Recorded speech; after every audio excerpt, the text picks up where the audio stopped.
गोजोनथाव खौरां क'क्राझार सहरनि साखाथियाव थानाय तितागुरि मानास पाब्लिक स्कुला लानानै फैदों गोजोनथाव खौरां।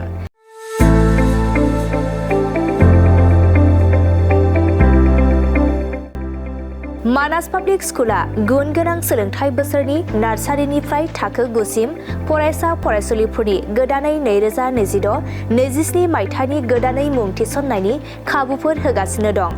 गुन गोनां सोलोंथाइ होनायजों लोगोसे तितागुरि मानास पाब्लिक स्कुलाव बेसिक कम्पिउटार इडुकेसन, इंलिश स्पीकिं एनवायरनमेन्ट आरो मोजां सोलोंथाइ गोनां फोरोंगिरिफोर दं।